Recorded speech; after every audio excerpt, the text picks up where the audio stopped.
Es un honor para mí participar con ustedes de este importante evento y hablar un poco desde lo que es la parte de la psicología sobre la justicia restaurativa. Le he puesto como nombre a esta ponencia prácticas restaurativas, orígenes y principios, haciendo un pequeño juego de palabras acerca no solo de los inicios, sino de cuáles son esos principios o fundamentos que sostienen lo que entendemos por justicia restaurativa. Y me gustaría iniciar con este proverbio: si piensas que eres demasiado pequeño para hacerte sentir, nunca has pasado la noche como un mosquito. Yo creo que todo lo que tiene que ver con esta parte de responder a las necesidades sociales de restauración y de reintegración necesitan de perseverancia y tesón, necesitan de buscar soluciones que no han sido las tradicionales y buscar cosas que funcionan en medio de contextos que pues nos aferramos a seguir haciendo cosas que ya sabemos que no funcionan. Para hablar un poquito acerca de la historia de la justicia restaurativa, yo voy a utilizar un contexto desde una perspectiva un poco diferente a la que nuestros compañeros han presentado en la primera parte de este evento. Si bien todo lo que estamos conversando tiene relación y se vincula directamente con lo que son convenciones y reglas internacionales, a mí me gustaría ofrecer un contexto desde la práctica de lo que entendemos como justicia restaurativa. Que utilicemos esa palabra actualmente no significa ni que es, disculpando la expresión popular, el agua tibia o el hilo negro, sino esos mecanismos que nos permiten enfrentar el daño y darle una respuesta que atienda las necesidades de las personas afectadas, de personas perpetradoras y de la comunidad en general. Una visión restaurativa inicia desde lo que son comunidades originarias en sus tradiciones ancestrales en una diversidad de continentes. Nos hemos reunido en círculos para hacer justicia en muchas comunidades de diferentes partes del mundo.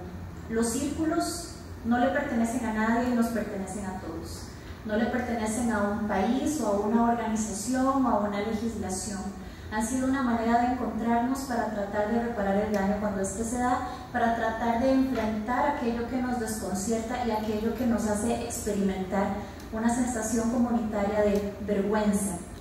Ahí retomo algo muy importante que mencionó el doctor Montero más temprano, cuando él menciona cuál es esa vergüenza comunitaria, qué es eso que hemos hecho como sociedad para que esta persona haga esto. Hablamos también de cómo podemos avergonzar efectivamente para que una persona pueda reintegrarse. Y desde la teoría de los afectos, que voy a describir muy brevemente en unos minutos, de Sylvan Tompkins, empezamos a desarrollar esa conciencia de que todo lo que tiene que ver con reparar el daño y restaurar el tejido comunitario y social tiene que atravesar una claridad y una comprensión de lo que son los afectos humanos y sus dimensiones interactivas y sociales. En Australia y Nueva Zelanda, desde los años 90 del siglo pasado, empezaron a darse experiencias de reuniones familiares y comunitarias como alternativa a la criminalización escolar y a lo que eran los procesos tradicionales en penal juvenil. Y se empieza a acuñar el concepto de justicia restaurativa desde mediados del siglo XX, pero poco a poco se empieza a tratar de observar desde experiencias en Australia, en Europa, en Estados Unidos, de que esto que estamos concibiendo para penal juvenil en el sistema educativo nos puede dar una respuesta, que en América Latina hablamos de una respuesta evolucionada al delito, una respuesta evolucionada a la disciplina. Y eso nos lanza preguntas pues de interés permanente. ¿Cuáles son los tiempos apropiados para una medida que ahora le llamaríamos restaurativa? ¿Cuáles son los riesgos de revictimización en un proceso que promueve el encuentro entre las partes? ¿Cuál es la coacción que siempre debemos de salvaguardar y prevenir? Porque en un proceso restaurativo la libertad de participación y la voluntariedad de todas las partes es preponderante. Entonces, muy a grosso modo, estamos hablando de prácticas que ahora las conceptualizamos como justicia restaurativa, pero que responden a preguntas que no son nuevas. Ciertamente la justicia restaurativa nos cuestiona el paradigma de la justicia tradicional, donde desde la justicia tradicional nos hacemos 3 preguntas: ¿qué ley o qué regla se rompió? ¿Quién es el culpable o la culpable? ¿Y qué sanción amerita? Y con la justicia restaurativa transformamos esas preguntas para preguntarnos más bien cuál fue el daño que se causó, en lugar de preguntarnos por la regla o la ley. ¿Quiénes deberían participar en la respuesta a ese daño? ¿Y cuáles acciones son necesarias para reparar el daño y para prevenir su repetición? Entonces dejamos de enfocarnos en la sanción para enfocarnos en la reparación del daño. Y una de las cosas que yo hablo mucho con mis estudiantes en la universidad que se están formando para ser docentes es acerca de hacernos esta pregunta: ¿esta medida correctiva que estamos utilizando está poniendo al estudiante o al estudiante en una posición pasiva? ¿Está siendo un receptor pasivo de una sanción o está participando activamente en una concientización del impacto de sus acciones sobre la comunidad, sobre otros? Entonces yo quisiera hablar de algunos elementos de base. El primero que quería mencionarles es que hablemos acerca de un robo, que yo creo que en contexto de justicia restaurativa pues es un contexto bastante apropiado para hablar acerca de un robo. Este hombre que vemos acá es Nils Christie, criminólogo. Él escribe un ensayo en 1977 que se llama El conflicto como propiedad, y en ese ensayo él hace una tesis muy interesante donde él dice: los expertos y las expertas nos hemos convertido en los ladrones del conflicto. Le enseñamos a las personas que ellos y ellas no tienen la capacidad de resolver sus conflictos y sus daños, sino nosotros, los expertos, en nuestro lenguaje secreto y oculto somos los que resolvemos por ellos y luego les explicamos qué es lo que pasó. Y podemos entender este tipo de situaciones cuando enfrentamos una situación con una persona menor de edad y después de todo el proceso judicial o disciplinario escolar, la persona nos pregunta: ¿y eso qué significa? ¿Y ahora qué me va a pasar?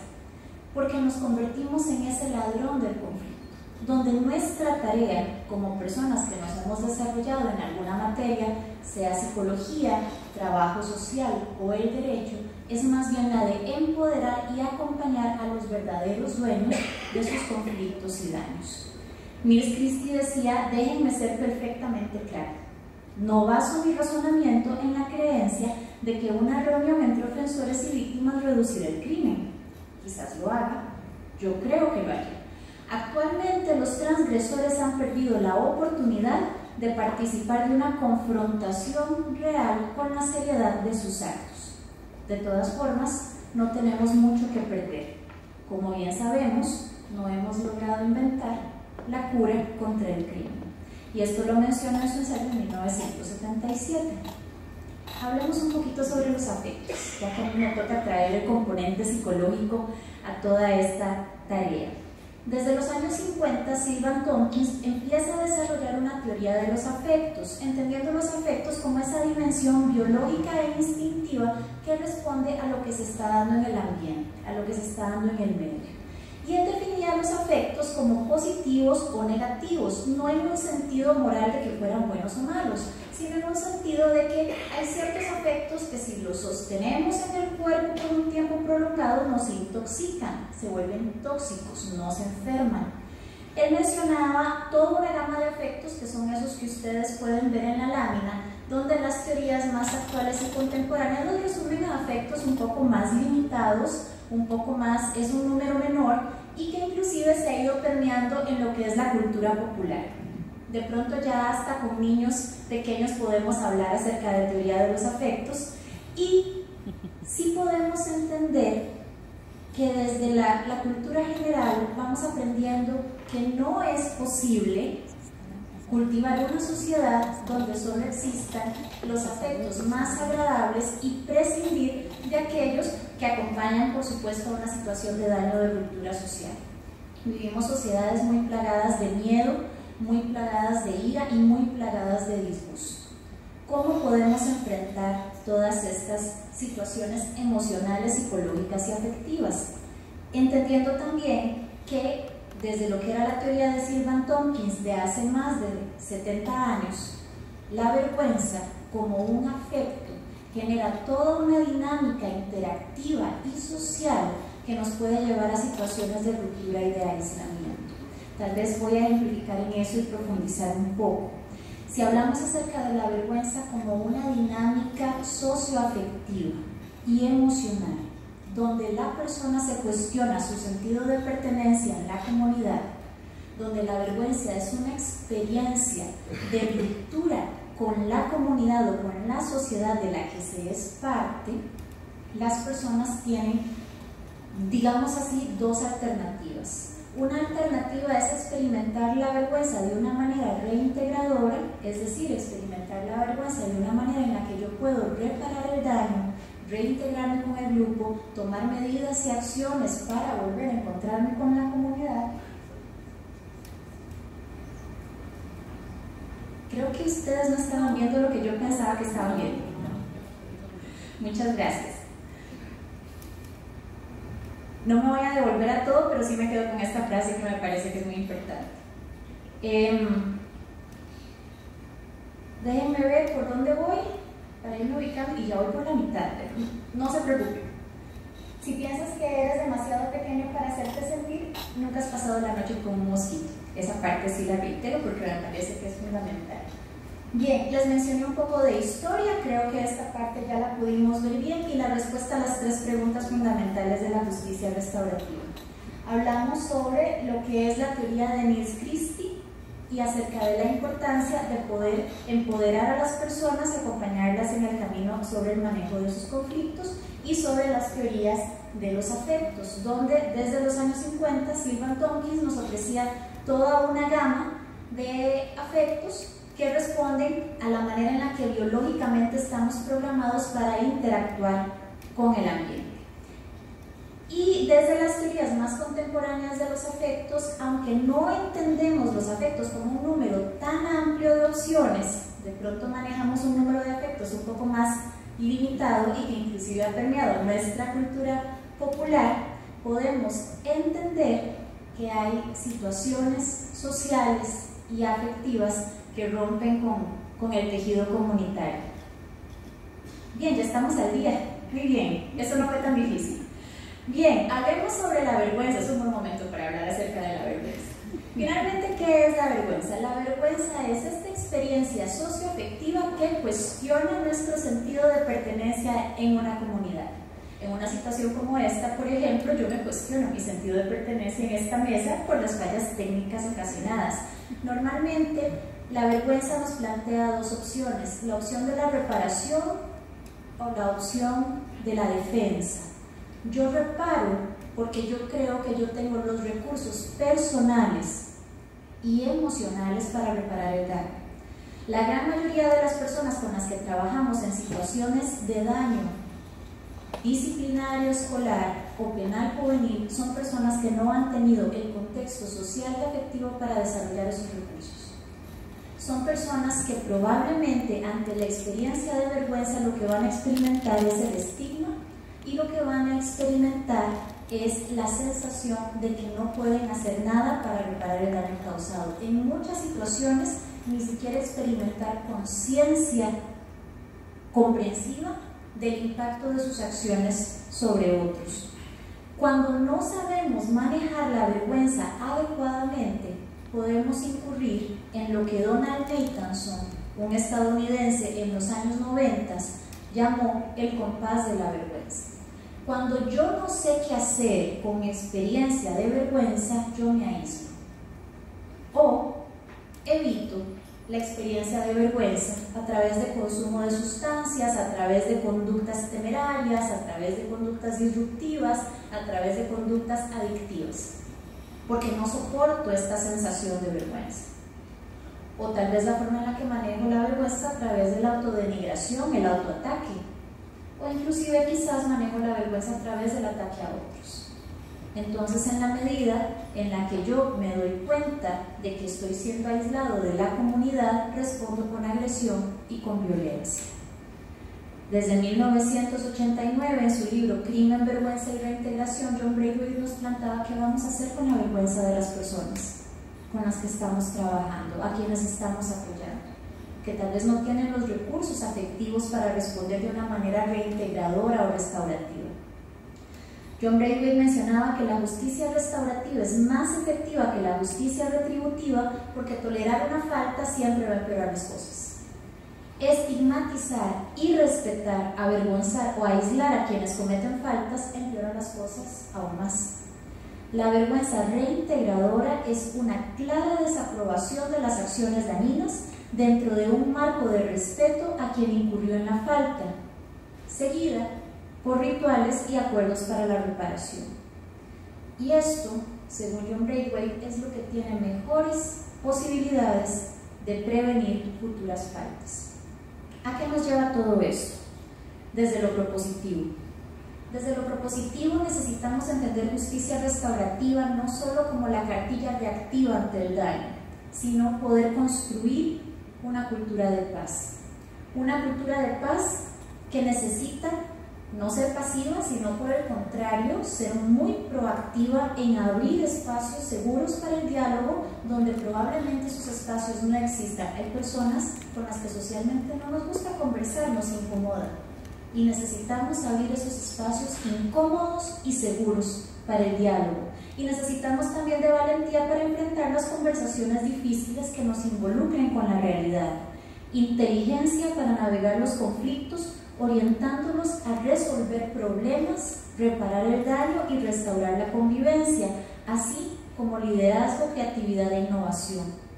Cultura de paz significa libertad de expresión y compromiso de participación. En las palabras de Kate Weingarten, significa observar y actuar con respecto a la realidad con el objetivo de transformar sin exacerbar la violencia.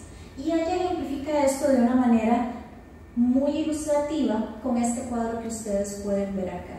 Nosotros transformamos la realidad, nosotros respondemos de una manera transformativa ante la violencia cuando lo hacemos desde el empoderamiento, yo puedo hacer algo, y desde la conciencia, esto es importante para alguien. Y el camino que necesitamos hacer en lo que es el trabajo con justicia restaurativa es cómo involucrar a comunidades, personas afectadas y personas perpetradoras en un camino de empoderamiento y de conciencia, donde pueden estar muy empoderados pero ser inconscientes, esto no es importante, o pueden ser muy conscientes pero estar totalmente desempoderados. Igual yo no podría hacer nada al respecto. ¿Cómo encontrar ese equilibrio entre el empoderamiento y la conciencia desde una perspectiva proactiva? Que Peter Block la conceptualizaba diciendo, tenemos que salir de lo que es el miedo, la culpa, la sanción, a lo que es la generosidad, el talento y la cooperación. Y ahí es donde uno de los grandes aciertos de la justicia restaurativa consiste en construir una red comunitaria que sostenga de una manera proactiva las iniciativas. Finalizo hablando de las hipótesis fundamentales de las prácticas restaurativas desde lo que es la conceptualización del instituto. Los seres humanos somos más felices, más cooperadores y productivos. Es más probable que hagamos cambios positivos en nuestro comportamiento cuando las personas en autoridad hacen las cosas con nosotros, en lugar de hacernos las cosas a nosotros o de hacer las cosas por nosotros.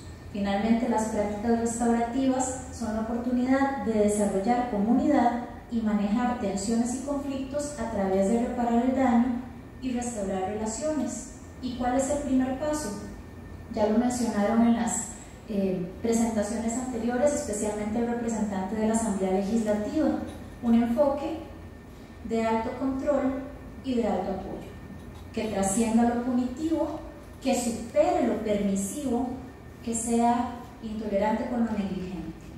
Necesitamos trabajar con las personas. Y esto no ocurre solo en una interacción individual, ocurre necesariamente en el cambio comunitario, cuando, ahí pueden ver en el cuadro azul, conectamos el crecimiento personal y profesional a través de iniciativas que sean gestadas por la misma comunidad. Finalizo con esta frase: no puede haber vulnerabilidad sin riesgo, no puede haber comunidad sin vulnerabilidad, no puede haber paz y últimamente no puede haber vida sin comunidad. Les agradezco mucho su paciencia y acompañamiento en este rato.